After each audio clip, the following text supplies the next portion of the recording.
Isang aksidente sa kalsada ang naganap at napunta ako sa loob ng isang nobela bilang asawa ni Liu Ruiying na isang si. Naalala ko ang malagim na sinapit ng orihinal na karakter. Agad kong nilagdaan ang divorce settlement. Biglang nagdilim ang mukha ng babaeng si Fang Yuan. Sigurado ka na ba sa desisyon mo? Kinabahan ako ng bahagya.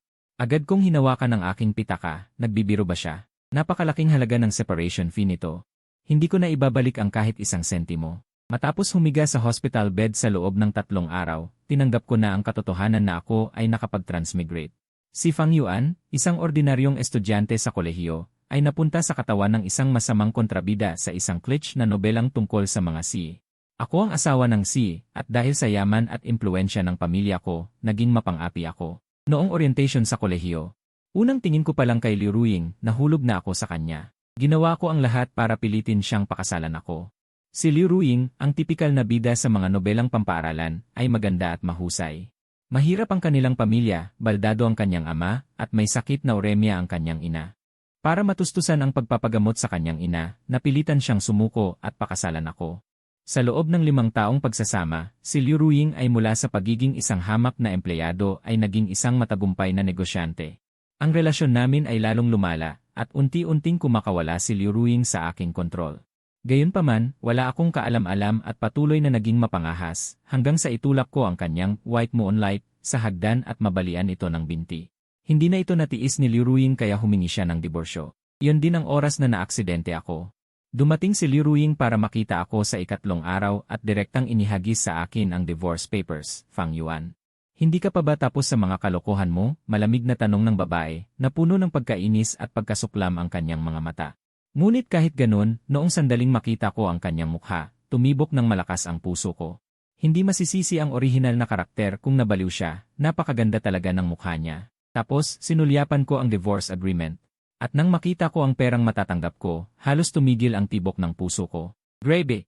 Nabaliw na ako. Totoong mayaman ang pamilya ng orihinal na karakter, pero dahil sa kanyang pagiging matigas ang ulo, mayroon siyang nakababatang kapatid na mas magaling sa lahat ng bagay, kaya wala siyang mapapala sa kumpanya. Ngunit ang mabilis na pag-asenso ni Liu Ruiying sa negosyo ay nagresulta sa napakalaking assets. Kapag nagdiborsyo kami, napakalaki ng separation fee. Siguro ay nagkamali ako ng gawa sa nakaraang buhay, kaya ito ang naging kapalit ko. Matapos kalkulahin ang perang makukuha ko, pinigilan ko ang aking excitement at yumuko ng matagal para hindi mahalatang nakangiti ako. Baka mahalata ni Liu Ruiying na may mali, kaya huminga ako ng malalim. Sige, pumapayag na ako sa diborsyo. Natigilan si Liu Ruiying. Marahil ay hindi niya inaasahan na papayag ako ng ganun kadali. Pero ang pagkakataon ay mabilis lumipas. Bago pa siya makabawi, mabilis kong nilagdaan ang divorce papers. Tila may napansin si Liu Ruiying na kakaiba, kaya kumunot ang kanyang noo. Lumingon ako sa kabilang direksyon at sinabing parang walang pakialam, napagtanto ko na ang lahat. Liu Ruiying, pakawalan na natin ang isa't isa. Nanahimik ang paligid sa loob ng mahabang oras. Hanggang sa balak ko na sanang bilangin ang pera sa isip ko, napansin kong si Liu Ruiying ay tahimik na nakatingin sa divorce agreement at hindi gumagalaw. Nagtataka kong tinanong, hindi ka pa ba alis? Tumingala si Liu Ruiying at nagmagandang loob akong magpaalala, yung lalaking apelyidong Wang, hindi pa ba magaling ang sugat niya? Hindi mo ba siya dadalawin? Biglang lumamig ang mukha ni Liu Ruiying. Kinabahan ako ng kaunti. Hindi kaya nagsisisi ang babaeng ito na bibigyan niya ako ng ganito kalaking pera. Pero pirmado ko na ang dokumento, hindi na siya makakaatras. Isa pa, sa kabaitan at pagpaparaya ko ngayon, deserve ko naman ang pera niya. Noong nasa kolehiyo pa si Liu Ruiying, mayroon siyang white moonlight, si Wang Lin. Hindi katulad ng mayabang at mapang-aping anak mayaman, si Wang Lin ay mabait at responsable. Galing siya sa isang broken family at mahirap ang buhay, pero nagsikap siya ng husto. At napakahusay niya sa lahat ng aspeto. Sa madaling salita, sila ni Liu Ruiying ay magkapareho. Siya lang ang nakakaunawa kay Liu Ruiying at masasabing soulmate niya ito. Kung wala ako, dapat ay sila ang nagkatuluyan, magkasamang magsusumikap sa syudad pagkatapos ng kolehiyo. At bumuo ng masayang pamilya. Lahat ng ito ay winasak ko. Sa orihinal na kwento, ang Fang Yuan ay matinding nagsiselos kay Wang Lin at palaging hinaharas. Madalas gumagawa ng gulo at kalaunan ay nabaliw at nanakit pa. Mula noon, tuluyan ng kinamuhian ni Liu Ruiying si Fang Yuan at nakipaghiwalay. Kahit mag-isip ka lang ng maigi. Alam mong pag kinalaban mo ang bida at ang bida, ang sinapit ko bilang masamang kontrabida ay magiging miserable. Kaya habang maaga pa, kukunin ko na ang pera at tatakas na ako. Padabog na lumabas si Liu Ruiying. Hinaplos ko ang aking dibdib at palihim ng umuso, ang sungit naman niya. Pero nang maisip ko ang ari-ariang mahahati sa akin, muli akong sumaya, ang ganitong swerteng nahulog mula sa langit. Ay hindi nararanasan ng lahat, habang nag-iisip, biglang may natanggap akong mensahe sa WeChat. Mula kay Shang Xingxi, narinig ko raw na sa wakas ay nagkaroon na ng oras si Liu Ruyan na makipagkita sa iyo ngayon.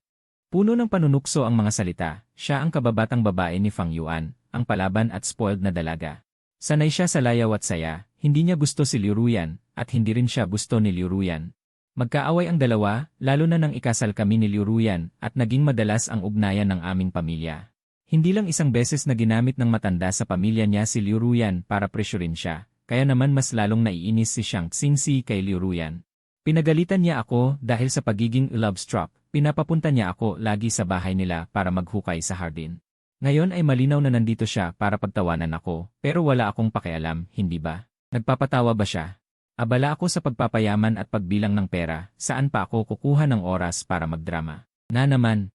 Nag-isip ako sandali at direktang kinunan ng litrato ang divorce agreement at ipinadala ito, simula ngayong araw. Single na ang kuya nyo, ilibre mo ako ng pagkain, Shang Xingxi. Direkta siyang tumawag, at ang unang bungad niya ay, nababaliw ka na ba?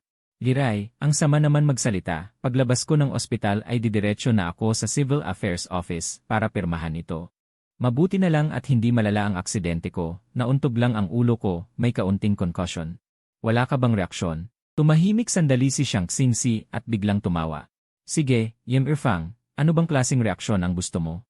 Narinig ko na may bagong bukas kang bar, makalipas ang ilang linggo, nag-south ako ng mamahaling suite.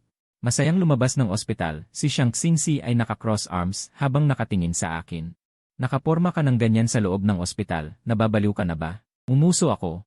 Ano ang alam mo, magandang araw ito ngayon? Hindi na pinansin ni Shang Xingxi. Tinalikuran niya ako at naglakad, hindi ko inaasahan na makakasalubong namin si Liu Ruyan, ang mga mata ni Liu Ruyan ay tumigil sa kanya sandali. Malamig ang mga mata, nandito ka pala. Lumapit ako sa kanya. Umiti sa kanya, nasaan ang sasakyan? Bahagyang kumalma ang ekspresyon ni Liu Ruyan. Nasa parking lot, tara na. Hindi pumayag si Shang Xingxi. Kumulot ang kanyang noo, at tumingin sa akin gamit ang kanyang magagandang mata. Fang Yuan, hindi ka sasakay sa sasakyan ko. Iwinagayway ko ang aking kamay, ay, kailangan ko munang sumama kay Liu Ruyan. Sa Civil Affairs Office para kumuha ng divorce certificate, mas comfortable kung sa sasakyan niya. Habang sinasabi ko yon, minamadali ko ang katabi kong si Liu Ruyan, ano pang tinatanga-tanga mo? Tara na. Napatawa ng mahina si Shang Xingxi, tama naman. Importante ang bagay na ito, huwag na nating patagalin. Mapang-asar na umiti si Liu Ruyan. Fang Yuan, bakit nagmamadali ka namang makipaghiwalay sa akin? Hindi ba ikaw ang nag-alok ng diborsyong ito? Bakit ang dami mong satsat? Tanong ko ng tapat. May iba pa kasi akong lakad mamayang gabi, gusto ko lang itong tapusin agad para hindi masayang ang oras mo. Palaging abala si Liu Ruyan, at ang pag-uwi niya sa bahay ay mabibilang lang sa mga daliri.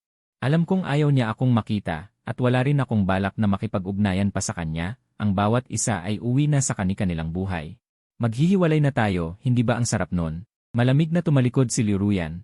Hindi masyadong maraming tao sa Civil Affairs Office, saglit lang ay turno na namin ni Liu Ruyan, noong papasok na kami. Biglang tumunog ang cellphone ni Liu Ruyan, sumulyap ako ng bahagya, si Wang Lin yon. Lumayo ng bahagya si Liu Ruyan para sagutin ang tawag, narinig ko ang kanyang malambot at mahinahong boses, Denen. Nasa labas pa ako, may inaasikaso lang. Hindi niya kailanman ginamit ang ganitong tono. Sa pakikipag-usap kay Fang Yuan, ang kasalang ito ay pilit mula pa noong simula. Sa loob ng 5 taon, laging nagbabanggaan ang dalawa, kahit ang maayos na pagkain ng sabay. Ay mahirap gawin, lalo na ang ganitong malambing na pag-aalala. 2 beses kaming pinamadali ng staff. Tutuloy pa ba kayo o hindi? Umiling ako, at nakaramdam ng panghihinayang para sa orihinal na may-ari ng katawan. Sa puso ni Liu Ruyan, wala talaga siyang halaga. Liu Ruyan, tawag ko sa kanya, unahin muna natin ang pakay ko, pwede ba? Si Liu Ruyan, laging si Wang Lin ang inuuna, nagtalo at nag-away man si Fang Yuan. Pero wala siyang pakialam. Hangal din ang orihinal na may-ari, umaasang mananalo siya laban kay Wang Lin. Hindi ba pagpapahirap ito sa sarili? Ganoon din si Liu Ruyan, unahin niya muna tayo ngayon. Hindi ba't mas maaga na siyang makakasama sa kanyang kiputing buwan ng buong dangal? Biglang naging seryoso ang ekspresyon ni Liu Ruyan.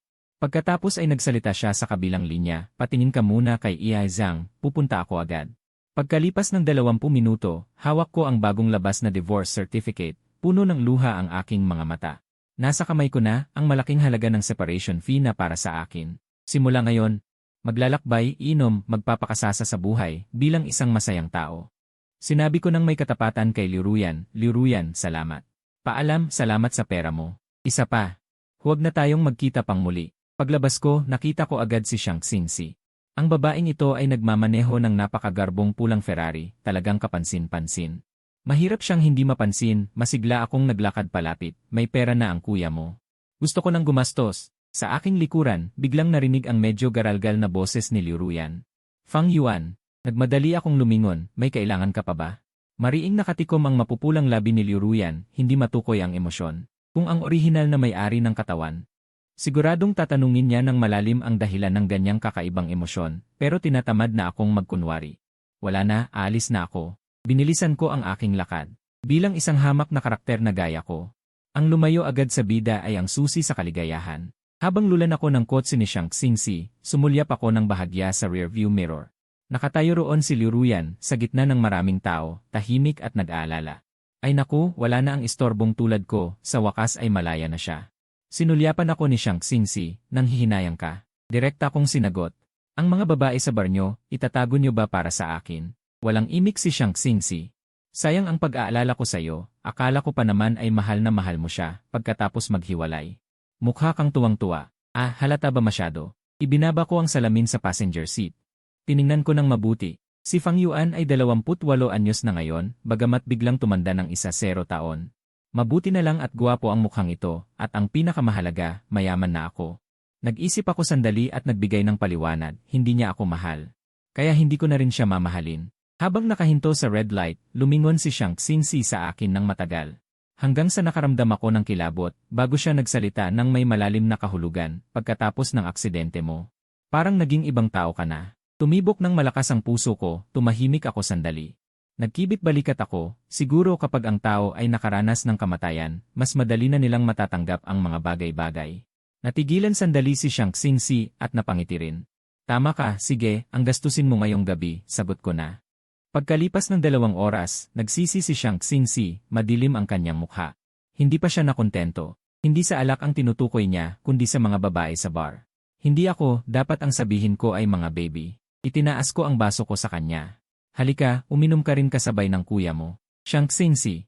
Tinapik ko ang balikat niya, tingnan mo ang mga magagandang babae rito. Silang lahat ay matatamis magsalita at magaganda, hindi ba't mas mabuti sila kaysa sa ex-wife ko? Ang tao nga naman. Napakadami ng magagandang babae sa mundo, mayaman siya at matapobre, bakit kailangang magpakamatay sa isang puno lang? Ang tao, takot na masadlak sa maling kaisipan. Humalakhak si Xiang Xingxi. Sa wakas, hindi ka nabulag. Isang babaeng balingkinitan ang lumapit para lagyan ako ng alak. At matamis na nagsabi, Kuya, tikman mo ito. CJ, akmang iaabot ko ang aking kamay nang agawin ito ni Xiang Xingxi. Bawal ang mixed drinks, katatapos mo lang maospital. Ayaw kong tumawag ulit ng ambulansya para sa'yo. Sabi niya at sinulyapan ang babae. Namutla agad ang babae at mabilis na yumuko para humingi ng paumanhin. Paumanhin po, kuya. Hindi ko alam na ikaw pala. Tinaway ko ang aking kamay ng maluwag sa loob. Ayos lang, ayos lang. Masaya ang kuya mo ngayon. Pagkatapos, nakangiti kong tiningnan muli si Xiang Xingxi. Biro ko, ang galing mo rin pinapayagan mo ang sarili mo. Pero hindi mo pinapayagan ng iba. Yung mga batang boyfriend mo kapag pinapainom ka ni. Ang saya mo uminom, bakit pagdating sa akin ay hindi mo magawa? Napatawa na lang sa inis si Xiang Xingxi. May mapaghahambingan ba? Bakit wala? Buhos ang atensyon ko sa kanta. Gusto kong gawin ang kahit anong gusto ko. Biglang nagtanong si Xiang Xingxi, nga pala. Alam na ba ito ng pamilya mo? Bigla akong natigilan, abay gago. Nakalimutan ko ang bahaging iyon. Bago pa ako makapagsalita, si Xiang Xingxi ay tila. Nabasa na ang lahat ng nasa isip ko, alam ko na, natatakot ka lang magsabi. Hindi sa ayaw ko. Kundi natatakot ako. Ang relasyon ng orihinal na katauhan sa kanyang pamilya ay hindi talaga maganda. Ang kanyang mga magulang ay matigas ang ulo at paborito ang nakababatang kapatid, at siya naman ay rebeldeng tipo. Kaya noong nagpakasal siya kay Liruyan, nagkaroon sila ng matinding sigalot. Nang magtagumpay si Liruyan, nagbago ng 180 degrees ang trato ng pamilya, at madalas nila siyang sisihin tuwing nagkakaroon sila ng gulo ni Liruyan. Sa madaling salita, ang buhay ng kontrabidang ito ay hindi naging madali noon. Pero kahit pa, hawak ko naman ang kasunduan sa diborsyo, ayaw ko talagang magpalipas ng gabi rito. Siguro, bawat sulok dito ay nagpapaalala sa kanya ng kahihiyang idinulot ni Fang Yuan sa kanya noon. Noong una, madalas siya sa kumpanya, at nang magsimulang umunlad ang karera niya, bumili siya ng apartment malapit doon. Minsang pumunta ang orihinal na katauhan doon, at saktong nakita niya roon si Wang Lin. Nakakahiya, hindi ba? Kahit na agad na nagpaliwanag si Wang Lin na silungan lang niya yon dahil sa ulan. Sa ugali ni Fang Yuan, paano siya hindi magagalit? Noong pagkakataong iyon, nag-away sila ng malala ni Liu Ruyan at nag-Cold War ng isang buwan. Sa huli, si Fang Yuan pa rin ang sumuko dahil hindi niya matiis. Sino ba namang nagpilit sa kanyang puso at isipan maayos na ang lahat ngayon? Ang ganito kalaking marangyang villa na may 3 palapag ay akin na lang lahat. Walang masyadong gamit si Liu Ruyan dito. Pero pagkatapos kong magligpit, naramdaman ko pa ring medyo bakante, kaya nagdesisyon akong mag-shopping agad. Nagsimula na akong maging mapamili sa mga gusto kong tindahan, ito. At itong isa, huwag na. Ipaurap mo na sa akin ang lahat ng natira. Opo, Lil Fang. Halos mapunit ang labi ng manager sa lawak ng ngiti. Masaya siya at masaya rin ako. Ilang sales assistant ang sumunod sa akin para magbitbit ng mga gamit. Hindi ko inaasahan na paglabas ko. Makakasalubong ko si Liu Ruyan. Natigilan siya nang makita ako. Nakita ko na agad ang nasa likuran niya na si Wang Lin mukhang magaling na ang binti niya. Dahil kaya na niyang mag-mall. Gumalaw ang labi ni Liu Ruyan. At kusa siyang nagsalita, malapit na ang birthday ng nanay niya, kaya sinamahan ko siyang bumili ng regalo. Napakurap ako.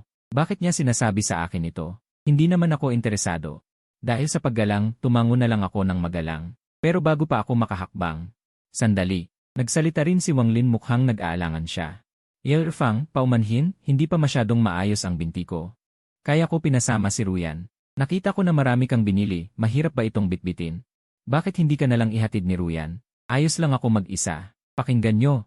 Ano nga ba ang tinatawag na sining ng pagsasalita? Ipinaalala niya kay Liu Ruyan na ako ang nakasakit sa kanya, pinariringgan niya akong huwag magselos. At nagkunwaring napakabait na ibibigay niya si Liu Ruyan sa akin. Umiti ako at sinabing, hindi na kailangan, nasa baba lang ang sasakyan ko. Isa pa, ang ganitong mga personal na bagay, huwag na nating istorbohin si Liu. Natigilan si Wang Lin.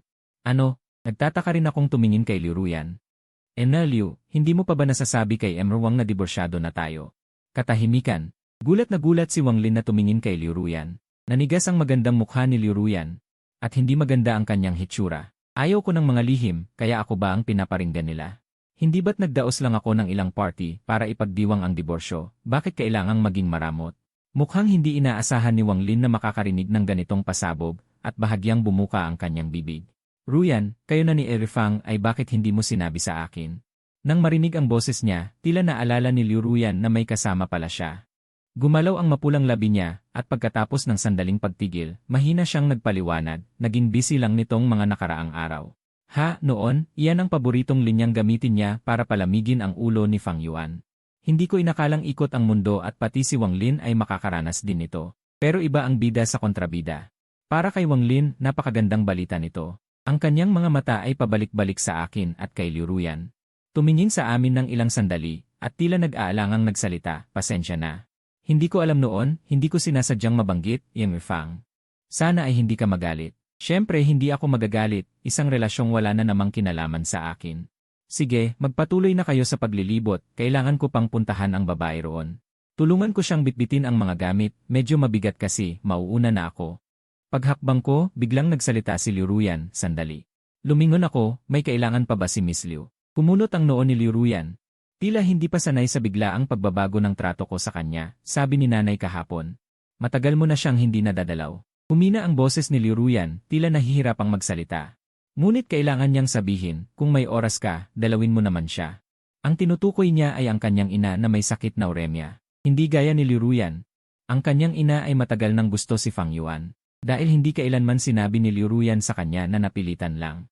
Itong pakasalan si Fang Yuan. Sa isip ng matanda, si Fang Yuan na isang mayamang binata, ay hindi inalintana ang estado ng pamilya Yu at tapat na nagmamahal sa anak niya. Kaya naman kahit paano niya tingnan si Fang Yuan, ay nakikita niya itong mabuting tao. Noong umpisa ng kanilang kasal, para makuha ang loob ni Liu Ruyan, matyagang inalagaan ni Fang Yuan ang kanyang ina para makuha ang tiwala nito. Alam niyang ito ang huling alas niya. Mapagmahal sa ina si Liu Ruyan, kahit dahil lang dito, hindi niya basta-basta makikipaghiwalay. Ngunit nang saktan ni Fang Yuan si Wang Lin, nalampasan niya ang limitasyon nito, at nawala kay Fang Yuan ang huling alas na ito. Nag-isip ako sandali at pumayag din, sige, bukas na lang. Wala namang kasalanan ang matanda. Bahagyang gumaan ang mukha ni Liu Ruyan at kusa siyang nagsabi. Susunduin na lang kita bukas ng umaga. Umiling ako at ipinakita ang susi ng kotse. Hindi na, may mga kamay at paa naman ako, madali lang naman akong kumilos. Magmamaneho na lang ako, hindi na kita kailangang abalahin, Miss Liu. Sabay na natigilan sina Liu Ruyan at Wang Lin. Kinabukasan ng umaga, pumunta ako sa nursing home. Ang mamahaling nursing home na ito ay nasa labas ng lungsod. Kumpleto ang pasilidad, maganda ang serbisyo, at syempre, napakasakit din sa bulsa ang presyo. Fang, narito na pala kayo. Bati sa akin ng caregiver. Siya ang kinuha ni Liu Ruyan. At dahil alam niyang hindi maganda ang relasyon namin ni Liu Ruyan, malamig din ang trato niya sa akin. Nakahiga si Nanay Liu sa kama. Ang mahabang pakikipaglaban sa uremia ang dahilan kung bakit siya payat at mahina. Ngunit mabuti na lang at sa loob ng ilang taon sa nursing home, mas maayos na siya kaysa dati. Ang tinginig si Xiao Liu sa baunan na dala ko ay nanatili sandali at nagtaas siya ng kilay ng may halong pangungutya. Maging ang isang caregiver ay hinahamak ang mga paraan ko ng pagpapapansin dahil alam niyang kahit ano pa ang gawin ko ay magdudulot lang ito ng pagkainis kay Liu Ruyan. Xiao Yuan. Pagkakita sa akin ni Nanay Liu, may mabait na ngiti sa kanyang mukha. Busy ka ba nitong mga nakaraang araw? Ang tagal na kitang hindi nakikita. Napabuntong hininga ako sa aking isip. Si Fang Yuan ay ginagamit lang siya. Ngunit seryoso ang matanda. Wala namang kasalanan ang matanda. Medyo po. Nagdala ako ng chicken soup, tikman nyo mamaya. Hinawakan ni Nanay Liu ang aking kamay. Tiningnan ako ng matagal, at maingat na nagtanong, si Ruyan ba ay pinagalitan ka na naman? Umiling ako, ngunit hindi naniwala si Nanay Liu, bumuntong hininga siya. Si Ruyan ay matigas ang ulo simula bata pa, at kung may problema, kinikimkim niya lang. Kung may hindi siya ginagawa ng tama, sabihin mo lang sa akin, ako ang magsasaway sa kanya. Lalo akong nakaramdam ng konsensya. Plano ko sanang sabihin ang tungkol sa paghihiwalay, ngunit parang may nakabara sa aking lalamunan.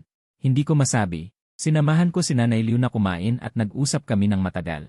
Bago umalis, matagal akong nag-atubili hanggang sa naglakas loob akong magsalita. Magiging busy ako sa susunod, baka hindi na ako madalas makadalaw. Bawasan muna ang dalas ng pagdalaw.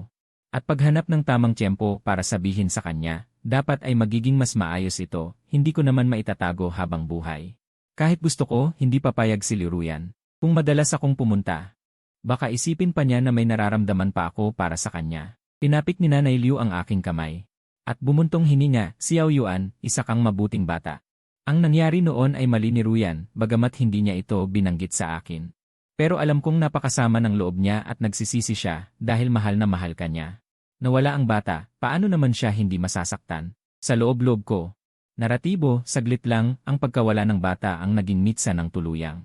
Pagkasira ng relasyon ni Fang Yuan at Liu Ruyan. Sina Fang Yuan at Liu Ruyan ay nagkaroon pala ng anak noon. Ang anak na iyon ay nakuha niya noong lasing si Liu Ruyan. Mula sa isang business meeting, gamit ang kung ano-anong paraan. Sa madaling salita, ang pagdating ng batang ito ay hindi naging marangal, ngunit sa paningin ni Fang Yuan, ito ang pinakamabisang sandata upang itali si Liu Ruyan sa kanyang tabi. Matapos malaman ng pagbubuntis, si Liu Ruyan ay nakaramdam ng pagkakasala sa kanyang white moonlight na si Wang Lin at sa kabilang banda ay hindi niya matiis na bitawan ang sariling dugo. Sa huli, pinili niya ang bata. Ang kanyang sariling pagkabata ay sapat na ang hirap kaya hindi niya matitiis na ang kanyang anak ay isilang.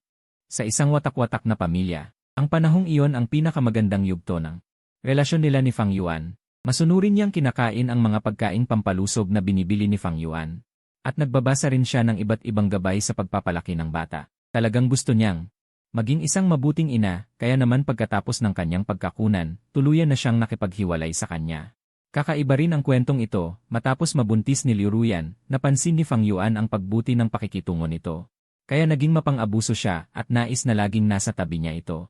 Sa tuwing tumatanggi si Liu Ruyan, ginagamit niya ang bata bilang dahilan, gamit ang pagpapatibay ng ugnayan sa anak bilang palusot, na nagpipilit kay Liu Ruyan na sumuko. Dahil sa paulit-ulit na pangyayari, nawalan na ng pasensya si Liu Ruyan. Isang beses, kailangang bumiyahe ni Liu Ruyan para sa trabaho, at kasama sa mga kasama niya si Wang Lin. Hindi pumayag si Fang Yuan sa kahit anong paraan, pinapapalitan niya ang kasama at pinapauwi ito para magbuntis ng maayos.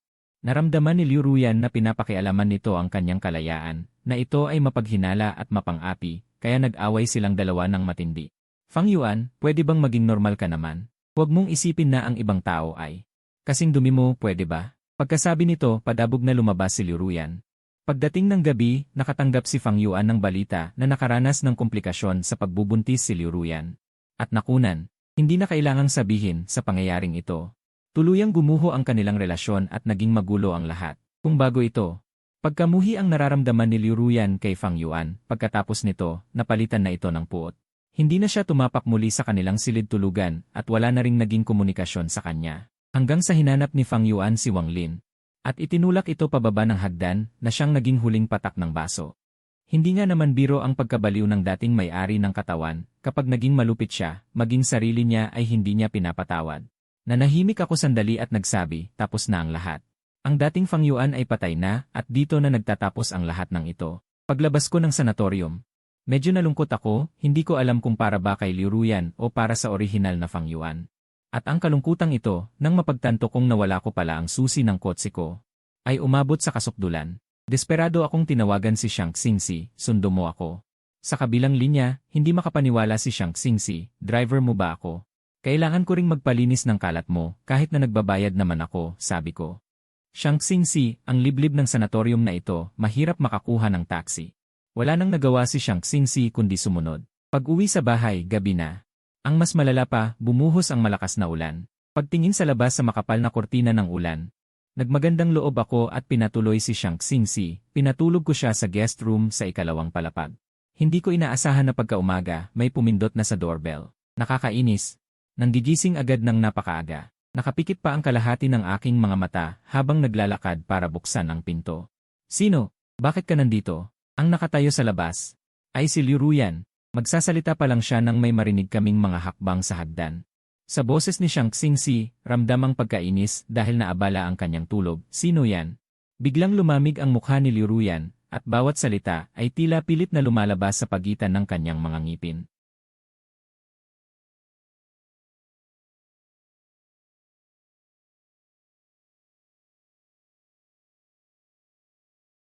Matagal mo na akong niloko pero hindi ko na sana papansinin yon. Tumingin ako pabalik kay Shang Xingxi at sinabi, wala naman, bumalik ka na sa pagtulog, si Shang Xingxi ay may pagkaprinsesa ang ugali. Paano man, naipit siya rito dahil sa akin sa gitna ng malakas na ulan, hindi ko naman siya maaaring hayaang hindi makapagpahinga ng maayos. Hindi ba? Nang makita ni Shang Xingxi si Liu Ruyan, tila bigla siyang nagising. Laylay, may bisita ka ba? Napaka-impulito ko naman kung babalik ako sa pagtulog. Ayuan, ikaw rin, bakit hindi mo siya papasukin? Tignan mo. Sabi ko ng abay kulang pa ako sa tulog, ang babaeng ito ay puro reklamo lang, tinatamad akong pansinin siya. Muli akong tumingin kay Liu Ruyan, wala akong balak na papasukin siya, kaya inayos ko muna ang mga gamit niya.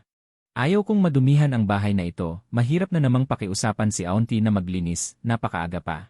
May kailangan ba si Emilio? Tanong ko, namumutla si Liu Ruyan, halatang ang ilang sinabi ni Shang Xingxi ay matagumpay na nakatapak sa kanyang sensitibong bahagi. Pero hindi niya maipakita ang kanyang galit kung noong una. Kaya niya sanang paalisin si Shang Xingxi bilang babae ng bahay, pero ngayon, hindi man lang siya makapasok sa pintuang ito, mas hamak na wala siya kay Shang Xingxi. Pero ang mga babaeng ganito ay mapagtiis. Hindi na iiba si Liu Ruyan, huminga siya ng malalim, hindi na tumingin kay Shang Xingxi. Kinuha niya ang isang susi mula sa kanyang bulsa at ibinigay ito, naiwan mo ito kay nanay kahapon, pinapadala niya sa akin. Ang ibig sabihin, ang pagpunta niya rito ay kagustuhan lang ng kanyang ina, salamat. Kinuha ko ang susi, hindi mo na kailangang mag-abala pa, may reserba akong susi. Sandaling natameme si Liu Ruyan, naghintay ako ng ilang segundo, wala na talaga akong pasensya. Malamig kong paalala, Ina Liu, may kailangan ka pa ba? Kung hindi mahalata ni Liu Ruyan na pinaalis ko na siya, wala siya sa kinalalagyan niya ngayon, kinagat niya ang kanyang mapulang labi. Wala na. Pak, sinara ko agad ang pinto. Nakatayo si Shang Xingxi sa hagdan habang nakatingin sa akin, nagtataka akong nagtanong, hindi ka nababalik sa pagtulog? Bakit mo ako tinitignan ng ganyan? Bahagyang pinikit ni Shang Xingxi ang kanyang mga mata, nakapamiwang. Wala lang, naiisip ko lang, ikaw sa dating asawa mo. Parang wala kang puso ah. Wala akong masabi, kung wala kang sasabihin, pwede namang manahimik na lang. Itinaas ni Shang Xingxi ang kanyang baba, Fang Yuan, huwag mong sabihin sa akin. Hindi mo ba nakikita ang nasa isip niya? Tanong ko pabalik, ano namang nasa isip niya? Sumandal si Shang Xingxi, tamad na nagsalita, gusto kanyang makita. Hindi ba? Kung hindi, hindi siya pupunta rito ng napakaaga. Para lang maghatid ng susi ng kotse, at lalong hindi siya magagalit nang makita si Shang Xingxi sa loob ng bahay na ito. Ang pangit ng mukha niya, nakakadiri, natatawa ako ng kaunti. Ganun ba? Tumingin si Shang Xingxi, gumalaw ang kanyang mga mata. Kung patay na ang puso, wala na talagang nararamdaman. Tibit balikat kong sagot. Huli na ang paghihiwalay, sana noon pa lang ay hindi ko na siya hinintay kung alam ko lang kung sino siya. Sayang lang ang oras ko. Tila hindi inaasahan ni Shang Xingxi na masasabi ko ang mga salitang ito. Pagkatapos akong titigan ng matagal, bigla siyang tumawa habang nakatagilid ang ulo, sige Fang Yuan. Sa wakas ay may silbi ka rin. Sumang-ayon ako at hindi ko napigilang magbiro rin. Saan naman, malayo pa ako sa'yo, ikaw ang tunay na eksperto. Parang halamang hindi dinadapuan ng kahit anong dahon. Shang Xingxi. Ilang beses ko bang sasabihin, wala akong kinalaman sa mga lalaking iyon, kahit di. Alam ko, nagpapanggap lang kayo ng mga taong iyon. Hindi mo pa nakikita ang iyong tunay na pag-ibig, hindi ba't ganun ang sa mga nobela? Ang mapagmataas na heredera ay laging makakatagpo. Ang nakatakdang pag-ibig at babayaran ang lahat ng utang na loob. Tinitigan lang ako ni Shang Xingxi nang walang imik. Iniwan niya ang linyang, hindi ko na nga dapat subukang makipag-usap sa isang hangal na tulad mo at bumalik na siya sa pagtulog. Nakatulog ako hanggang hapon, nagising ako dahil sa gutom, at paggising ko ay nakita ko sa aking telepono. Tambak ang mga missed calls at WeChat messages mula sa mga magulang ng orihinal na katawan. Pagkatapos kong magbasa ng ilang sandali, nalaman ko kung bakit bigla nila akong kinontak, nalaman na nila ang tungkol sa diborsyo namin ni Liu Ruyan. Naghiwalay kayo ni Liu Ruyan? Ano bang iniisip mo? Ilang beses ko nang sinabi. Ang kumpanya ni Liu Ruyan ay kasalukuyang namamayagpag, at nakikipag-ugnayan pa kami sa kanila para sa kolaborasyon. Paano na kami nito? Ilang taon ka na ba? Bakit napaka-irresponsable mo pa rin? Kung gusto mong makipaghiwalay ay maghihiwalay ka na lang, hindi mo ba inisip ang ibang tao? Napaka-selfie mo, wala akong anak na tulad mo. Basta't paulit-ulit lang ang mga linyang iyon. Nanood ako sandali tapos tumigil na rin, lumabas ako para maghanap ng makakain, gutom na ako. Tulala akong nakatingin sa naglalakihang mga pagkain sa hapagkainan at kay Shang Xingxi na dahan-dahang nag-enjoy sa pagkain. Shang Xingxi, may konsensya ka pa ba? Pinapakain mo akong mag-isa. Iminulat ni Shang Xingxi ang kanyang mga mata. Akala mo ba magpapakagutom ako para lang sa'yo? Ayos. Napakabisa ng katwiran, walang maibabato. Lumapit ako agad. Kumuha ng chopsticks at kinuha ang paborito kong fish-flavored shredded pork, kahit ano paman. Pagdating sa pagkain, talagang kahanga-hanga si Shang Xingxi. Ang mga takeout na ino-order niya, mas masarap kaysa sa in-order ng iba. Nga pala, tumawag ang mga magulang mo sa akin. Sabi nila may kailangan sila sa'yo, pero hindi mo sinasagot, biglang sabi ni Shang Xingxi. Nagdagdag ako ng braised pork ribs, alam ko. Tumigil sandali ang chopsticks ni Shang Xingxi. Tiningnan niya ang cellphone ko, gusto mo bang lumabas muna ako? Hindi na kailangan. Hayaan mo silang magsalita, tapos na ang ginawa ko, wala rin naman silang magagawa. Habang nagsasalita, tumawag ulit sila, sinagot ko ito. Hindi pa ako nakakapagsalita, sunod-sunod na agad ang bulyaw mula sa kabilang linya, Fang Yuan. Pumunta ka agad kay Liu Ruyan ngayon, sabihin mong nagkamali ka, nadala ka lang ng bugso ng damdamin. Magmakaawa kang makipagbalikan sa kanya. Nilayo ko ng kaunti ang phone dahil sa matinis na boses. Makipagbalikan, ang kapal naman ng mukha nilang isipin yan. Ang Eton Maher ay nasa kamay ni Liu Ruyan. Alin ang mas malala, malinaw sa akin yon. Fang Yuan, Fang Yuan, nakikinig ka ba talaga sa sinasabi ko? Sa wakas ay sumagot ako, nakikinig ako. Pero mahirap gawin yan, hindi ko kaya. Mas lalong nagalit ang nasa kabilang linya. Fang Yuan, ganyan ba ang pakikitungo mo sa iyong mga magulang? Sarcastic kong sagot. Hindi ba't sinabi niyo noon na wala kayong anak na tulad ko? Nakalimutan niyo na? Natigilan ang nasa kabilang linya. Mukhang gusto pa niyang manigaw pero tinatamad na akong makinig. Nasabi ko na ang gusto kong sabihin, busy pa ako, sa susunod na lang. Pagkasabi nito, ibinaba ko ang tawag at agad silang i-block. Si Shang Xingxi na nakasaksi sa sunod-sunod na operasyon, ibinaba niya ang chopsticks. Tiningnan niya ako mula ulo hanggang paa at napabuntong hininga, ayos ka Fang Yuan. Hindi lang hiniwalayan ng asawa, pati magulang mo kaya mo nang suwayin. May kinakain pa akong karne. At malabong sumagot, kung nasaan ang pang-aapi, nandoon ang paglaban. Tumawa ng bahagya si Shang Xingxi, humilig ng kaunti, itinukod ang baba sa kamay. At mumiti ng bahagya, sa madaling salita, malay mo isang araw. Ako naman ang isunod mo. Itinaas ko ang aking hinlalaki, pinupuri ang kanyang self-awareness. Inasahan ko na ang reaksyong ito, lumaki siyang kasama ang orihinal na may-ari ng katawan, alam niya ang ugali nito. Sa tingin niya, ang lahat ng ginagawa ko ngayon maibubuod sa isang pangungusap na baliw na ako. Pero sa kabilang banda, kung sino man ang makaranas ng mga kabuluhang ito, tiyak na mababaliw. Isang supporting character. Walang bida aura, Hindi ba't mas mabuting tumakas na agad para mabuhay? Na pala. Tulungan mo akong tumingin ng bagong bahay, sabi ko, kahit okay naman dito. Hindi may iwasang may mga abala sa akin paminsan-minsan, nakakainis. Hindi lang si Liruyan. Pati na rin ang pamilya ng orihinal na may-ari, lahat sila ay mga istorbo. Ngayon, tuluyan na kaming nagkahiwalay ng landas, sino ang nakakaalam kung susugod sila rito? Wala akong interes na makipag-usap sa kanila.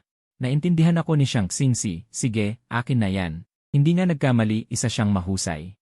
Na third generation rich, kahit na ang oras niya ay madalas na ginagamit sa pagliliwaliw.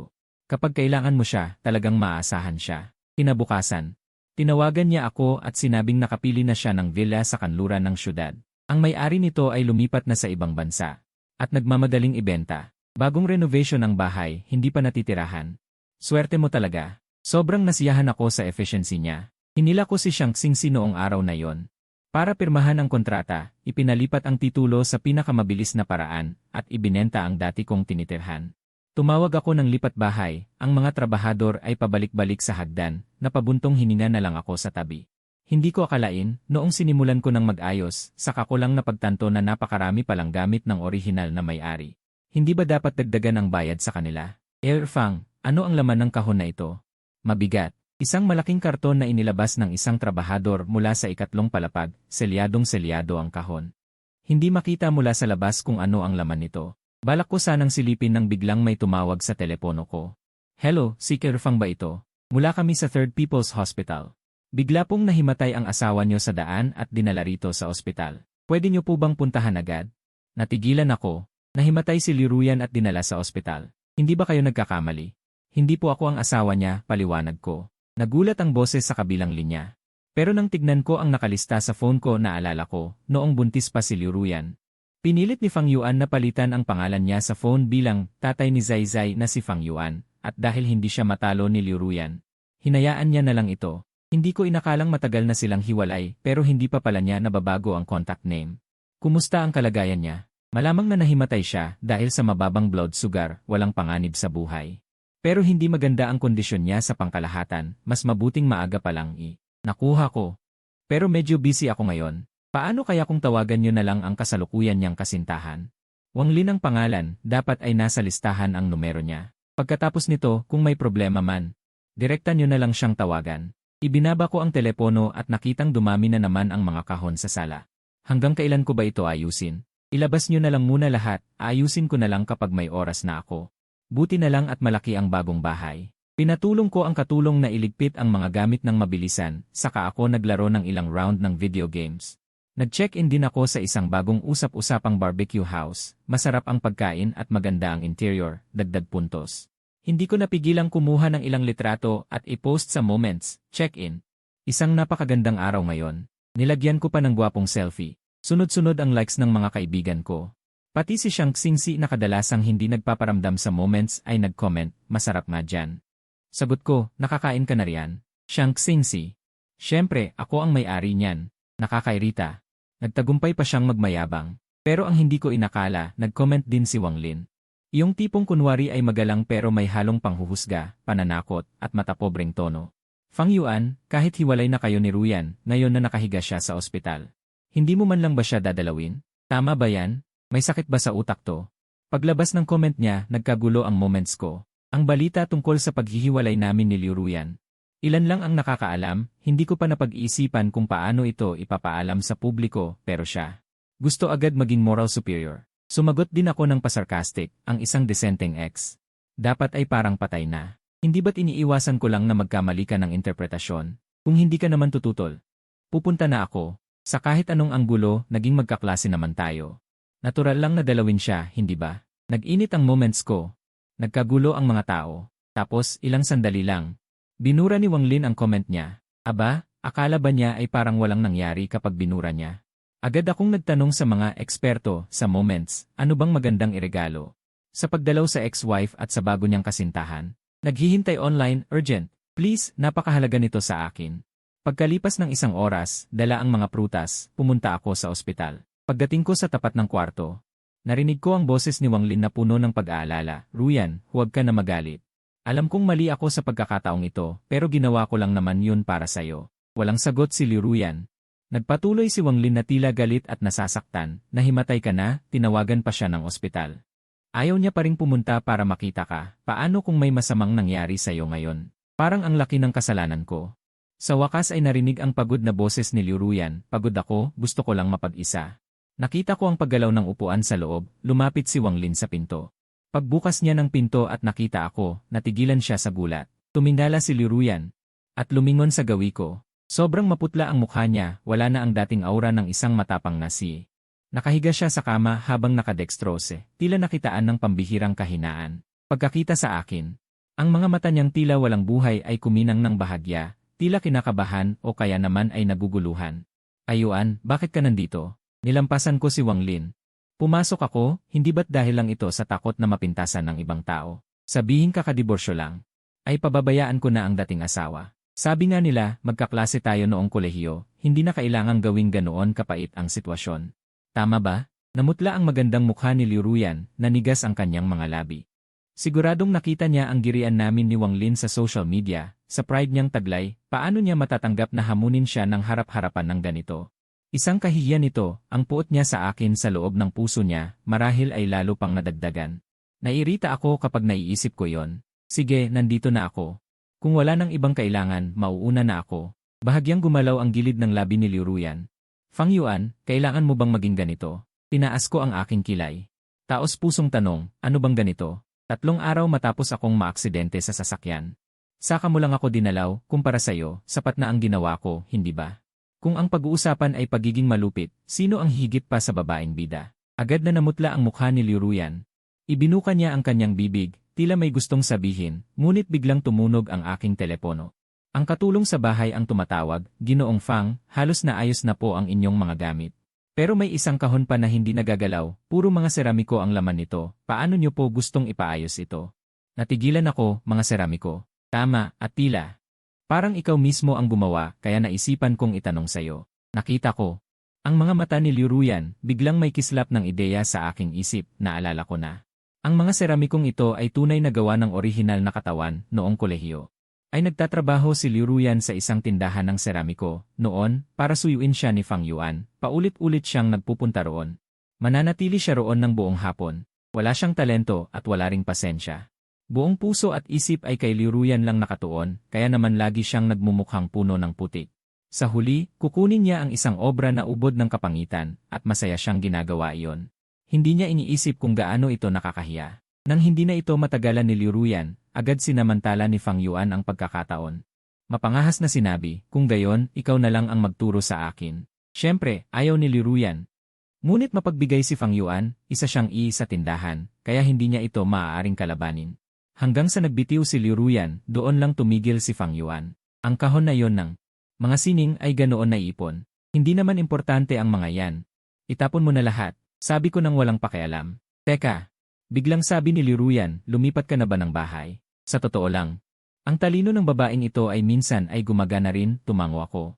Liu Ruyan, saan ka lilipat? Bakit biglaan? Hindi ko napigilang tumawa. Binibining Liu, Manager Liu, ilang beses ko pa ba dapat ipaalala? Diborsyado na tayo, kung ano ang ginagawa ko, kung saan ako nakatira. Wala na kayong kinalaman doon. Biglang naibo si Liu Ruyan, tila may narinig na isang bagay. Na hindi niya matanggap na mula ang kanyang mga mata, makalipas ang ilang sandali. Sumuko siya at mahinang sinabi, ang mga seramikong iyon. Kung ayaw mo na, pasasabihan ko ang isang tao na kumuha niyon. Tumingin ako sa kanya ng may pagtataka. Pag-aari ko yon, kung gusto ko, kukunin ko, kung gusto ko, itatapon ko. Hindi ko alam kung bakit tumama ang linyang ito sa punto de debilidad ni Liu Ruyan, ang huling kislap sa kanyang mga mata. Ay biglang naglaho, parang apoy sa hangin na sa wakas ay napatay na. Nag-aalalang lumapit si Wang Lin, Ruyan, ayos ka lang ba? Bahagyang umiwas ng tingin si Liu Ruyan, iniwasan ang kamay ni Wang Lin, napatigil si Wang Lin sa kinatatayuan. Napakailang, ngunit wala akong interes sa eksenang ito, tumalikod ako at paalis na sana. Hindi ko inaasahan na pagkalabas ko pa lang, ay may isang doktor na tumawag sa akin, tumingala ako. At nakita ang isang babaeng doktor na nasa 40 ang edad, na nakatingin sa akin. Bakit ka nandito? Hindi ka ba maayos ang pakiramdam? Naguguluhan ako. Pagkatapos ay nakita ko ang kanyang sa dibdib, obstetrician-gynecologist. May hinala na pumasok sa isip ko, ang tanging bagay na nag-ugnay kay Fang Yuan sa taong ito. Ay ang bata noon. Salamat sa iyong pagmamalasakit, pero wala akong problema.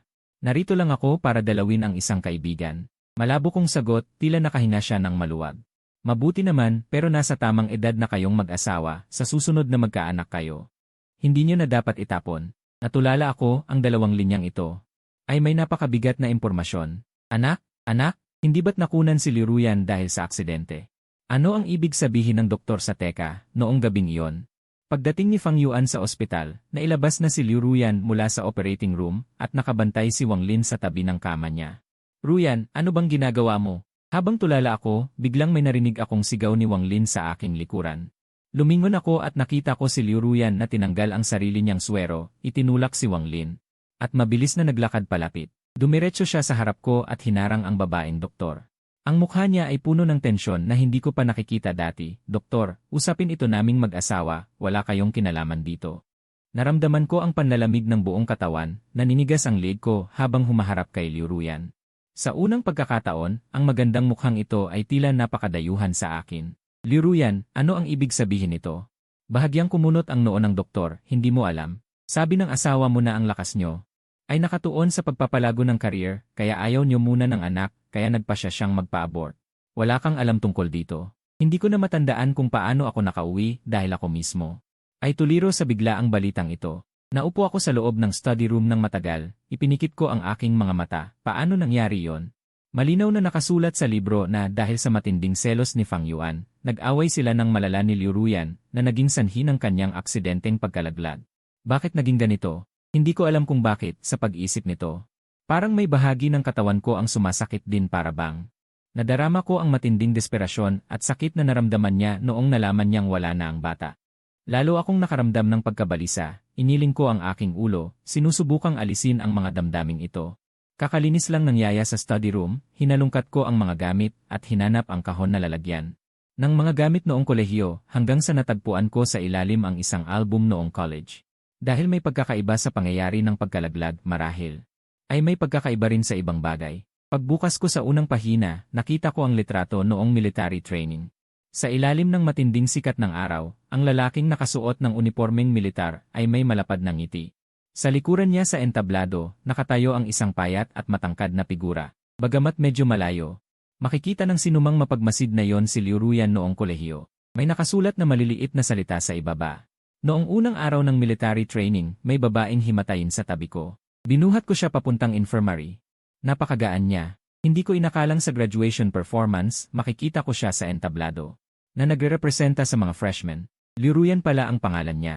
Sa dahilan ng pag-selfie, ang palihim na pagkuha ng litrato sa taong gusto mo ay isang napakakaraniwang bagay. Ito siguro ang panahong nagsisimula pa lang siyang magkagusto. Kay Liu Ruyan, gusto kong tumawa. Ang pagkakagusto ni Fang Yuan kay Liu Ruyan ay isang simple at gasgas na love at first sight. Napahawak ako sa mukha ko. Ang Fang Yuan sa libro ay makasarili, mapilit, at ekstremista, pero tila iba ito. Sa lalaking may ningning sa mga mata na ito, mahirap isiping ang kabataang may bituin sa mga mata ay magiging ganoon kaduda-duda, mapilit, at makasariling tao sa huli. Nagpatuloy ako sa pagbuklat, at natuklasang ang bawat litrato ay may kaugnayan kay Liu Ruyan. Siya sa loob ng lecture hall. Siya sa badminton court habang naglalaro at humahampas ng raketa, at ang mahabang buhok na humahawi, siya na nag-iisa. Sa kantiin habang bumibili at kumakain, siya sa loob ng tindahan ng paaralan habang seryosong nagtatrabaho. Paminsan-minsan, sa tabi ng mga litratong ito, ay may nakasulat na mga maikling pangungusap. Ang mga subject na pinili niya ay nakakabagot, ito hindi ko maintindihan. Bakit ang galing ng babaeng ito mag-aral? At magaling din sa sports. Parang lagi siyang mag-isang kumakain, at tuwing nasa kantin, pinakamurang pagkain lang ang binibili niya. Nabubusog ba siya? Mukha siyang palaging abala, wala man lang siyang oras na kausapin ako. Isa itong album ng lihim na paghanga ni Fang Yuan kay Liu Ruyan. Sa loob ng 4 na taon sa kolehiyo, marami siyang kinuhang litrato sa kanya. Bawat larawan at bawat salita ay ibang-iba sa Fang Yuan sa libro. Mukhang may gusto na siyang iba, pero hindi ako ang taong iyon. Ano ang dapat gawin? Siguro dapat ko na lang sumuko. Bukas ay graduation ceremony na, siguro aminin ko na sa kanya. At magpapaalam na sa lihim na paghangang ito. Bigla siyang umalis habang kinukuhanan ng graduation photo. Sinundan ko siya ng palihim at nalaman kong lumala pala ang sakit ng kanyang ina at kailangan ng malaking pera. Ano ang gagawin niya? Ang pahinang ito ay dapat sana ay graduation photo, ngunit ito ay blanko lamang. Dahil kay Liu Ruyan, nakaligtaan din ni Fang Yuan ang sarili niyang graduation photo. Bahagyang nanginig ang aking mga kamay. Hindi ko alam kung bakit, pero naramdaman kong napakabigat ng booklet na ito, na tila hindi ko na kayang ituloy ang pagbabasa.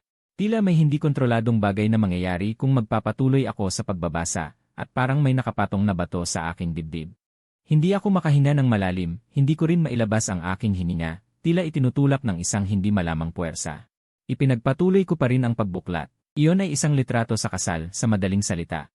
Iyon ay isang A-photo, ang larawan sa sertipiko ng kasal. Ang mukha ni Fang Yuan ay may bahid pa rin ng ngiti.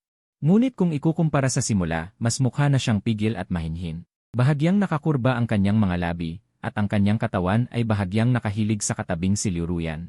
Samantala, si Liu Ruyan ay mukhang kalmado, na hindi tugma sa masayang pulang background. Doon ko naalala.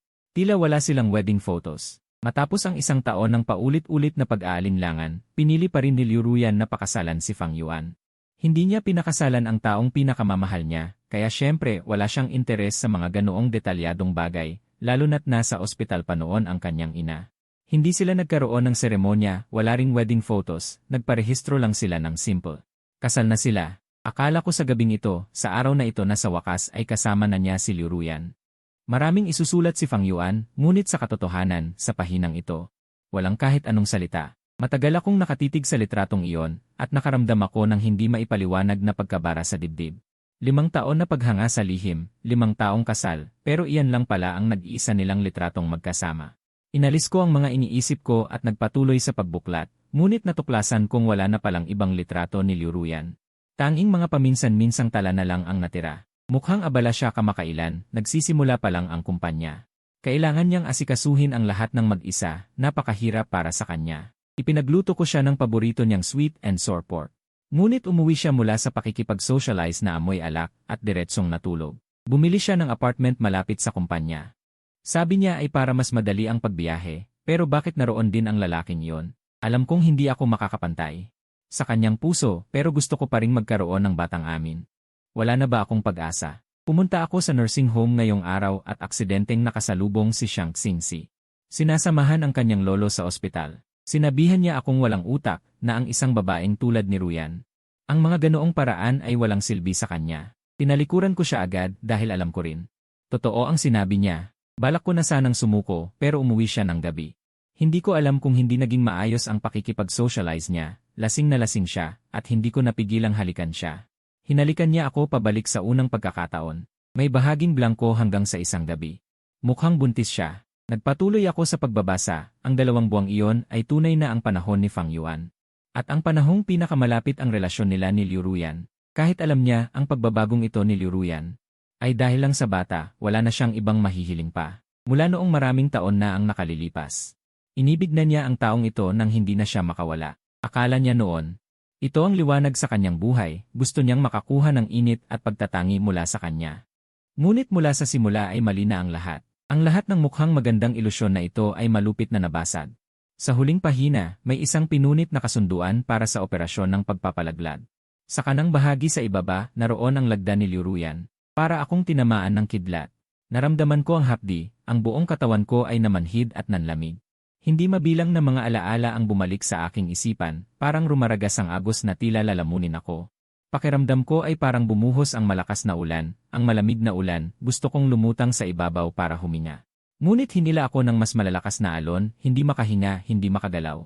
Sa wakas ay naalala ko na, hindi ako pumasok sa loob ng nobela, ako mismo si Fang Yuan. Biglang tumunog ang aking cellphone, napakatalim ng tunog sa katahimikan ng aking opisina. Bumalik ako sa realidad. Si Xiang Xingxi pala ang tumatawag. Sinagot ko ito nang hindi muna nagsasalita. Diretsahang nagtanong si Xiang Xingxi, pumunta ka ba sa ospital para makita si Liu Ruyan? Ang flight niya para sa business trip ay ngayong hapon. Sa teorya, hindi niya dapat alam ang sitwasyon ko rito. Bagamat nag-post ako ng ganoong komento sa aking social media. Pero hindi niya dapat alam ng ganito kadetalye, pati ang oras ay alam niya. Hindi ko itinanggi. Paano mo nalaman? Huminto siya ng saglit. Tumawag sa akin si Liu Ruyan, nagtanong ng ilang bagay tungkol sa'yo. Ganoon ba? Tumango ako, wala akong intensyong magtanong pa. Pakikinig sa aking kalmadong tono. Tila napansin din ni Xiang Xingxi na may hindi tama. Ang gabi na. Hindi ka pa natutulog. Pinakalma niya ang kanyang tono at nagpalit ng paksa. Magsasalita na sana ako nang makarinig ako ng doorbell, ang dumating ay walang iba kundi si Liu Ruyan. Ibinaba ko ang tawag ni Shang Xingxi, bumaba ako para buksan ang pinto, pero hindi ko siya pinapasok. Madilim na ang labas, at ang ilaw sa kalye ay nagbibigay ng kulay abong anino sa likod niya. Hindi ko makita ng malinaw ang mukha niya, na parang nagbabago-bago sa dilim. May kailangan ka, tanong ko, maputla ang kanyang mga labi. Gusto lang kitang hingian ng paumanhin. 3 oras na ang nakalipas mula nang umalis ako sa ospital. Ngayon lang niya naisipang sabihin yon. Hindi na kailangan, malamig kong sagot. Tapos na ang lahat, huli na ang paumanhin yan. Hindi ko na kailangan yan. Lalo pang namutla si Liu Ruyan. Ayuan, pakinggan mo ako. Kaya kong magpaliwanag, talagang pabigla-bigla lang ako noong araw na yon. Pabigla-bigla lang ba talaga?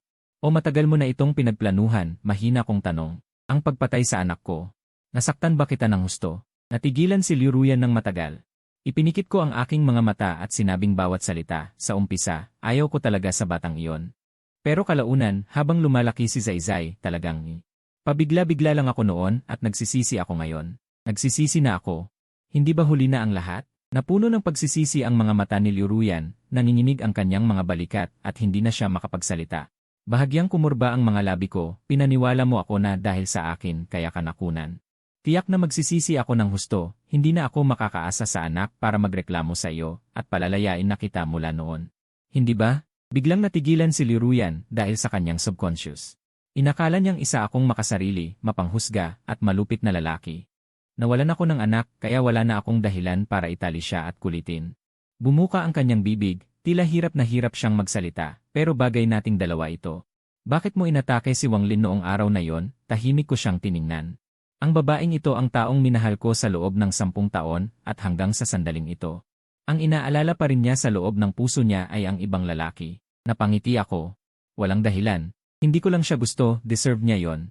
Pero wala na ang bata at diborsyado na rin tayo. Liu Ruyan, sa wakas ay makakasama mo na siya ng malaya. Dapat ay masaya ka, hindi ba? Hindi. Tila may nakapukaw kay Liu Ruyan, bigla niyang hinawakan ang pulso ko. Hindi ko siya mahal, ayuan. Huwag mo akong kausapin sa ganyang tono, pakiusap. Tayo ni. Bahagyang kumunot ang noo ko, itutulak ko na sana siya nang may narinig akong kalansing sa likuran. Mukhang hindi maganda ang timing ko. Biglang nanigas si Liu Ruyan, doon ko lang nakita ang taong dumating. Si Shang Xingxi pala na dapat ay nasa business trip sa ibang lugar. Inayos niya ang buhok sa kanyang tainga. Malamig ang mga mata niya, Liu Ruyan, hindi ba sinabi ko na sayo? Ngayong hiwalay na kayo, huwag mo na siyang guluhin. Kinagat ni Liu Ruyan ang kanyang labi. Puno rin ng puot ang tingin niya kay Shang Xingxi. Kailan pa naging trabaho ng isang outsider na gaya mo ang makialam sa amin ni Ayuan? Itinaas ni Shang Xingxi ang kanyang kilay, naglakad siya nang nakasuot ng high heels at tumayo sa tabi ko. Inakbayan niya ako at biglang bumilis ang tibok ng puso ko, Shang Xingxi. Tumingin siya sa akin, may mapangakit at mapangahas ng ngiti. Bakit, balak mo bang balikan ang nakaraan? Gulong-gulo ang isip ko kaya umiling ako. Wala akong planong ganyan, ikaw ba, bakit ka biglang bumalik? Itinaas niya ang kanyang baba. Kung hindi ako babalik, hahayaan ko lang ba siyang manggulo sa iyo rito? Tinitigan ng matalim ni Liu Ruyan ang kamay ni Shang Xingxi na nakapulupot sa braso ko at namula ang kanyang mga mata. Shang Xingxi, huwag mong gawing bayani ang sarili mo, alam mo sa loob mo ang totoo. Tumawa lang si Shang Xingxi, lumingon siya, nakangiti ng matamis. Dahil matalas ang pakiramdam ni Niliu, sabihin mo nga, ano ba talaga ang Ano ba ang nasa isip ko? Hindi na sumagot si Liu Ruyan, nakatikom ang kanyang mga labi. Ngumisi si Shang Xingxi, bakit? Ayaw sabihin ni Liu. Kung gayon, ako na ang magsasabi. Naghihintay lang ako at umaasa na maghihiwalay kayong dalawa.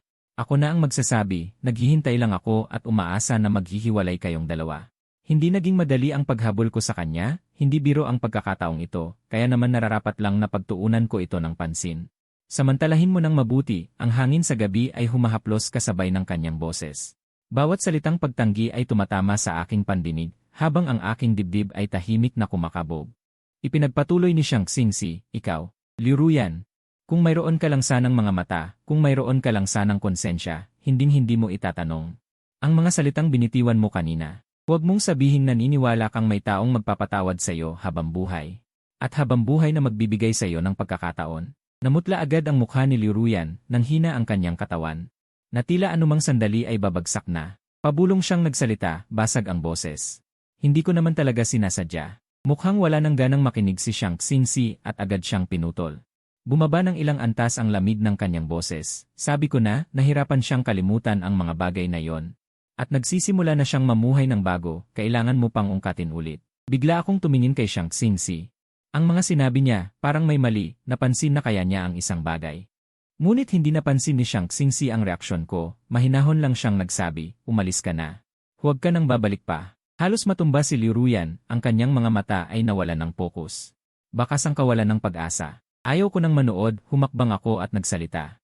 Tama na, ang gusto mo lang namang itanong ay ang dalawang tanong kanina. Nasagot ko na ang mga yon, mula ngayon wala na tayong anumang ugnayan.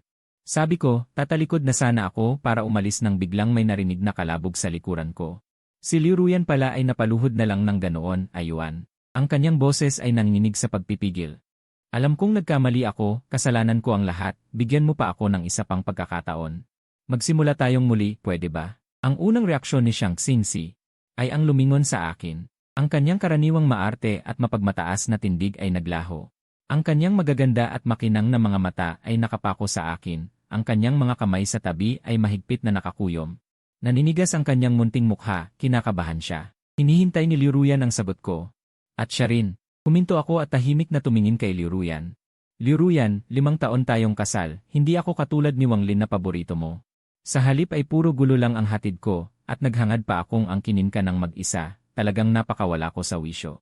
Iyan ang nasa isip mo, hindi ba? Namutla ang mukha ni Liu Ruyan at nagpatuloy ako. Higit pa roon, kahit ang kasalang ito ay pinilit ko lang. Kung hindi dahil sa nanay mo, hindi ka magiging akin at hindi tayo magkakaproblema ng ganito. Iyan ang pagtingin mo sa pagsasama nating ito, Liu Ruyan. Iyan din ang mismong sinabi mo sa akin bago nangyari ang aksidente sa sasakyan, hindi ba? Bakas ang matinding pagsisisi sa mukha ni Liu Ruyan. Gulo ang kanyang mga mata dahil lang sa bugso ng damdamin kaya ko nasabi yon noon. Galit lang ako noon, wala akong Ang mga salitang iyan ang nagpamulat sa akin ng lubos kung gaano ako kakatwa, kasuklam-suklam, at kinamumuhian sa kanyang paningin. Matapos mawala ang bata, nawalan na ako ng pag-asa.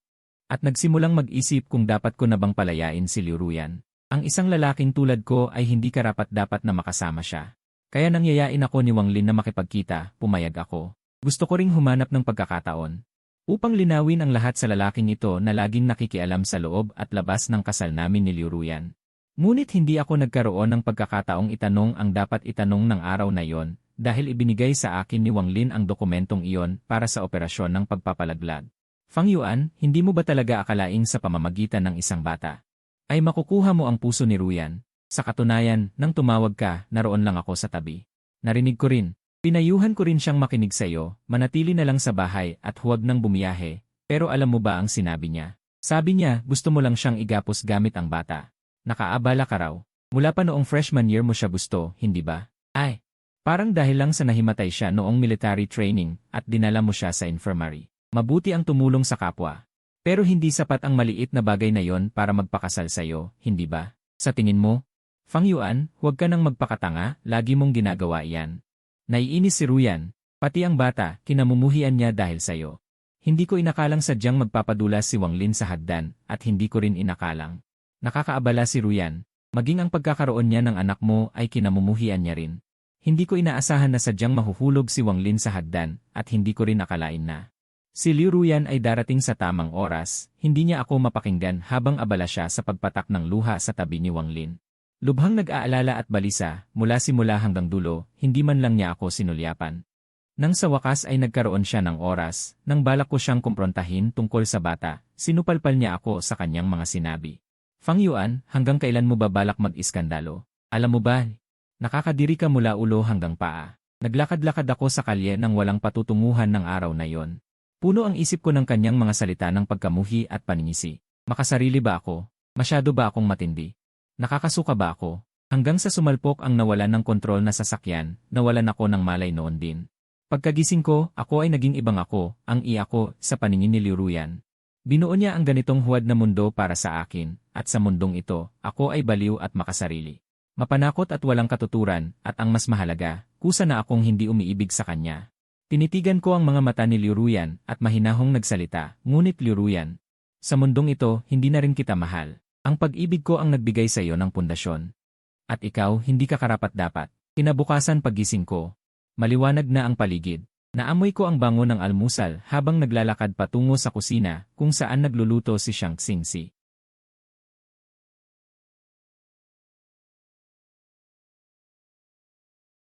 Kahapon, si Liu Ruyan ay lumuhod sa labas buong gabi. Hindi ko siya pinansin at hinila ko si Shang Xingxi na gusto pang makipagtalo pabalik sa loob. Pagkasara ng pinto, nagpahinga na kami. Siyempre, magkahiwalay kaming natulog. Nakaupo ako sa hapagkainan. Kinagat ko ang ginawa niyang egg toast. Ito ang araw na bigong magluto ang mahal na binibining siyang sa unang pagkakataon.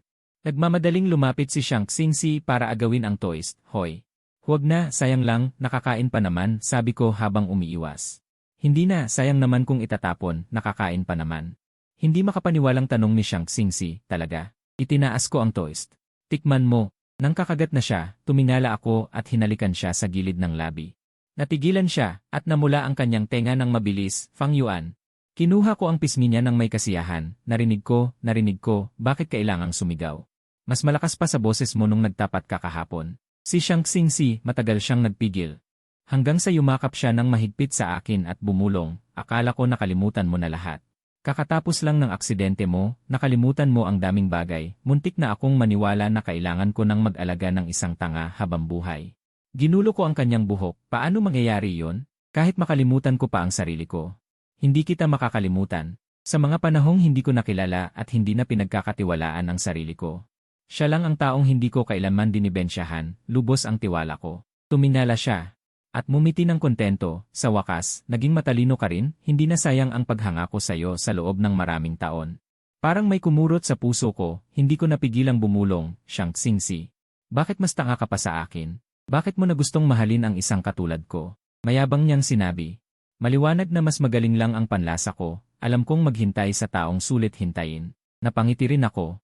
Ikaw na ang pinakamagaling. Pananaw ni Liu Ruyan. Kamakailan ay palagi akong nakakakita ng isang lalaki, tuwing klase nandyan siya, tuwing nagbabadminton nandyan siya. Pati sa part-time job ko, nandoon din siya. Tila nagkataon lang, pero masyadong halata ang paraan niya.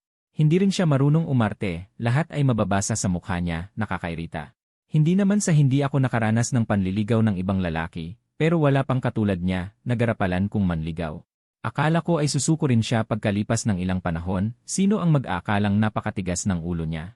Sinadya kong laging kasama si Wang Lin para mapahiya siya at sumuko, kitang-kita ang lungkot sa kanyang mga mata. Nang kalaunan ay hindi na siya nagpakita ng matagal na panahon, nakahinga ako ng maluwag. Pero naisip ko rin na ang mga taong tulad niya ay panandalian lang ang interes, pagkatapos ay isa lang siyang mayaman na binata. Hindi pa nakaranas ng hirap, iba siya sa aming mga tao. Naalala ko ang sinabi ni Wang Lin. Mas lalo akong nainis, pati ang pagpapahiwatig ni Wang Lin na maging kami, tinanggihan ko rin dahil sa isang dahilan. Wala akong oras at lakas para magmahal, kailangan ko pang alagaan ang aking mga magulang at buhayin ang pamilya. Mabuti na lang at pangunawa si Wang Lin, alam niya ang aking sitwasyon, kaya hindi na rin siya nagbanggit pa. Sa halip, tinulungan niya ako ng buong puso. Ngunit ang aksidente ay laging biglaan, lumala ang sakit ng nanay ko. At kailangan ng malaking halaga para sa operasyon. Sa gitna ng kawalan ng pag-asa, muling dumating ang lalaking iyon. Ano ang gusto mo? Tanong ko. Umiling siya. Napangisi ako sa loob ko, hindi ko alam kung pinagtatawanan ko ba siya o ang sarili ko, kung gayon, magsama na tayo. Narinig ko ang sarili kong boses, alam ko ang gusto niya, pero nagkukunwari pa rin siya. Pero wala akong magagawa, kailangan ko ng pera, kaya ibinenta ko ang sarili ko. Hindi maganda ang relasyon niya sa pamilya niya, kaya mahilig siyang dumikit sa akin, pero sobrang busy ko. Saan ako kukuha ng oras? Unti-unti, 2 beses na lang niya akong hinahanap, akala ko ay nakapag-move on na siya. Sino ang mag-aakalang ginugulo niya si Wang Lin? Ilang beses ko siyang pinagsabihan, pero ayaw niyang aminin. Laging nauwi sa away ang usapan namin, hanggang sa tumigil din siya, at nakahinga ako ng maluwag. Ngunit nakita ko siya sa nursing home, nakikipag-usap sa ibang babae, si Shang Xingxi iyon. Kilala ko siya, ang kababata niya, nakaantas din ng pamilya niya, kung wala ako. Siguradong napakabagay nilang dalawa. Babae ako, ramdam na ramdam ko ang tingin niya sa babaeng iyon. Nagrereklamo siya sa kanya, nagbibiruan sila, mga bagay na hindi niya ginagawa sa akin. Paano niya nagawa iyon? Sinasabi niyang mahal niya ako, pero kasama niya ang ibang babae. Akala niya lasing ako noong gabing iyon, pero alam kong hindi ko alam kung saan nanggaling ang pagkamay-ari. Nilamon ako nito, kahit ako ay nagulat. Nang malaman kong buntis ako. Hindi ko alam kung bakit, nakahinga ako ng maluwag, may anak na kami. Kaya kailangan ko na siyang makasama, hindi ba? Hindi ko rin alam. Kung paano ko nagawang magdesisyong humiga sa operating table, akala ko parusa iyon para sa kanya. Pero nagkamali ako, mas masakit iyon ng 10,000 beses kaysa sa inaakala ko, gumuho ang lahat.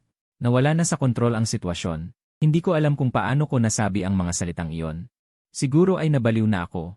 Noong sandaling pirmahan niya ang kasunduan sa diborsyo. Doon ko lang naisip na nabaliw na nga ako, paano ko siya hinayaang umalis. Hindi ko siya dapat hinayaang umalis, pero nang matauhan ako, huli na ang lahat. Nanira ako, ikinalat ko ang balita tungkol sa pagtanggap niya ng kickback at pag-leak ng mga lihim ng kumpanya. Hindi na siya makapagtrabaho sa industriya, ilang araw siyang nagmakaawa sa labas ng pinto ko. Hanggang sa napilitan siyang umalis sa lungsod ng puno ng kahihiyan at naglahong parang bula. Ang pangalan niya sa phone ko ay hindi ko kayang burahin. Pero isang araw nang malasing ako at tinawagan ko siya, wala na palang gumagamit ng numerong iyon. Pagkaraan, narinig kong nagdao sila ni Xiang Xingxi ng isang marangyang kasal. Napagtanto ko ang isang bagay, tuluyan ko na siyang nawala. Malakas ang ulan sa labas. Ang halumigmig ay tila tumagos hanggang sa kaibuturan ng puso ko. Kasalanan ko. Lahat ng ito ay kasalanan ko, ako ang nagpalaya sa kanya at nawala rin ang sarili ko. Patawad, sa susunod na buhay, huwag mo na sana akong makilala. Wakas ng Nobela Extra, muling pagkikita kay Liu Ruyan. 3 taon na ang nakalilipas. Hindi na kaya ni Mama, gusto kanyang makita. Pagtingin ko sa babaeng maputla at payat na nasa harap ko, halos hindi ko siya nakilala. Ito ba talaga ang dating matagumpay at magandang si Liu Ruyan? Sa loob lang ng 3 taon. Mukha na siyang tumanda ng 10 taon. Narinig ko na nagtanong-tanong pa siya sa mga kaklase namin sa universidad. Bago niya nahanap ang kinaroroonan ko ngayon, tapos na ang lahat sa amin. Pero nang maisip ko ang matandang nakahiga sa kama, tumango rin ako sa huli. Sige, pero may gagawin pa ako mamaya, hindi ako siguro magtatagal. Ang dating madilim na mga mata ni Liu Ruyan ay biglang nagliwanag, tila hindi niya inaasahang papayag ako ng ganoon kadali. Nag-alinlangan siya, hindi, okay lang, ang mapunta ka lang ay sapat na. Sa mukha niya ay makikita ang kakaibang kaba, pabulong siyang nagsalita. Nagpapasalamat ako sa pagpunta mo. Tumawag ako sa bahay. At pagkatapos ay sinamahan ko si Liu Ruyan na bisitahin ang nanay niya. Nakapagtataka. Wala na ang nanay niya sa nursing home. Ang sasakyan ay tumigil sa isang lumang apartment complex. Narinig ko na ilang taon na ang nakalilipas nang maghiwalay sila ni Wang Lin. Si Wang Lin ay nagtanim ng galit at sumali sa kumpanya ng kalaban ni Liu Ruyan, unti-unting winasak ang buhay niya. Nalugi ang kumpanya niya, baon sa utang, at tila nangutang pa sa mga kaklase namin. Sa huli, ganoon na lang ang kinahinatnan niya, hindi na niya mabayaran ang nursing home. Wala na rin siyang matirhan, kaya napilitan siyang mangupahan sa ganitong lugar. Pagdating sa harap ng pinto, hindi agad pumasok si Liu Ruyan, ipinatong niya ang kamay sa pinto at huminga ng malalim. Saka lamang niya itinulak ang pinto. Nakahiga si Nanay Liu sa hospital bed, payat na payat at nanghihina. Mahina ang kanyang paghinga. Inay, tawag ni Liu Ruyan. Nang marinig ito ni Nanay Liu, idinilat niya ang kanyang mga mata, ngunit dahan-dahang umiwas ng tingin at muling ipinikit ang mga ito. Lumapit si Liu Ruyan, at mahinang sinabi, Inay, dinalaw po kayo ni Ayuan. Nagulat si Nanay Liu. Nanginginig niyang iniangat ang kanyang ulo para tumingin. Tita Yu, bati ko. Agad na namula ang mga mata ni Nanay Liu at tumulo ang mga luha sa kanyang buto-butong kamay. Nagmadaling punasan ni Liu Ruyan ang kanyang mga luha, ngunit itinulak siya ni Nanay Liu, lumabas ka. Wala akong anak na gaya mo. Hindi nakapaghanda si Liu Ruyan kaya napaupo siya sa sahig. Napuno ng luha ang kanyang mga mata. Medyo nailang ako dahil hindi ko alam kung bakit naging ganito. Ang relasyon nilang mag-ina. Tita Yu, huwag po kayong magalit. Mas lalong dumaloy ang luha ni Nanay Liu. Bumuka ang kanyang bibig, at ang kanyang boses ay naging paos at garalgal. Alam ko na ang lahat. Ayuan, si Liu yan ang may pagkukulang sa'yo, kaming pamilyang Liu ang may utang na loob sa'yo. Nanahimik ako sandali. At umiling, tapos na ang lahat, bawat isa ay may kanya-kanya ng buhay, kailangan na nating magpatuloy. Hindi ba? Sa buong buhay ko ay gumagawa ako ng mabuti, kung ito man ang kahihinatnan ng pagtrato sa akin ng masama. Ay nararapat lang. Ayuan, isa kang mabuting bata. Huwag ka nang bumalik dito. Namumugto ang mga mata ni Liu Ruyan habang hinahatid ako pababa. Hindi na kailangan, alagaan mo na lang ang nanay mo. Tiningnan ko ang aking cellphone. Mapait na umiti si Liu Ruyan, simula nang malaman niyang naghiwalay na tayo, hindi na niya ako tinuring na anak. Araw-araw niya akong tinitingnan ng may galit. Wala akong pasensya para pakinggan ang mga ito. At wala rin akong interes, kaya kinuha ko ang susi ng kotse para umalis. Nag-aalangan si Liu Ruyan. Ayuan, nagmamadali ka ba? Gusto mo bang kumain o magkape muna? Tumango ako, nagmamadali talaga ako, uwian na ni Xiaobao. Kailangang sunduin siya, sayang, kapag nahuli ako, papatayuin na naman ako ng nanay niya. Parang tinamaan ng kidlat si Liuruyan, nanginig ang kanyang katawan at namutla siya ng husto. Ano? Nakalimutan kong sabihin sa'yo, si Fang Xiaobao, anak kong babae. Napangiti ako, hindi mo pa siya nakikita, ang mga mata niya ay nakuha sa nanay niya. Ang ilong at bibig naman ay nakuha sa akin, maganda siya. Hindi na makapagsalita si Liuruyan. Napaupo siya sa sofa, itinakip ang kanyang mukha, at hindi mapigilang umiyak ng malakas. Tumalikod ako at umalis. Sa sandaling isara ko ang pinto, narinig ko ang paghagulgol niya sa loob.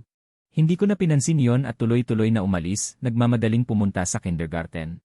Papa, isang malambot at mabangong bata ang yumakap sa akin. Binuhat ko ang bata, tara na, nagluto ng masarap si nanay sa bahay ngayon. Napangiwi ang munting bata, kawawang papa, papa. Gusto ko ng luto mong pagkain. Tinuskus ko ang ilong niya, ang kulang sa puso ko. Ay napuno na ng pagmamahal. Ang mga nakaraan ay naging usok na lamang. Wakas,